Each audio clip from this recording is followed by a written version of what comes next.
Šoreiz tātad izmantojot to pašu mikrokontroleru ATmega 328P un arī MAX 7219 vīdes reģistru, tiek aplūkots 7 segmentu displeja vadības princips.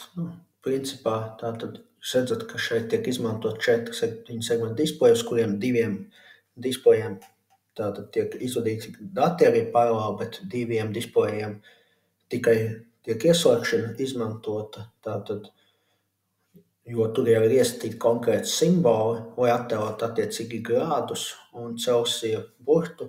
Savukārt vērtības skaitliskās visu laiku tiek mainītas un izvadītas šie grādi. Tāpēc tiek izmantots vīdes reģistrs un apstīsimies, kāds darbos. Šobrīd ieprogrammēts, ka tiek izvadīti tātad 23 grādi pēc Celsija skalas, redzam, tātad tiek ieslēgti pakāpeniski visi 7 segmentu šie displeji.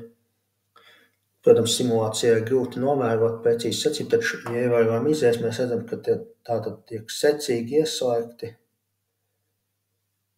Šie attiecīgi vienīgi tas notiek ļoti ātri, tāpēc simulācijā tam ir grūti izskot līdz praktiski, to būtu vieglāk novērot. Tātad arī 7 segmentu displeju vadībai var izmantot šo pašu MAX 7219. Tātad datorlapā pieejama informācija, programmas kods, tātad ļoti vienkārši. Ja apskatāmies salīdzinoši vienkārši, kā jau es teicu, dažas vienrindiņas. Tātad šeit var redzēt visu šo testu kodu, protams, salīdzinoši dažas vienrindiņas.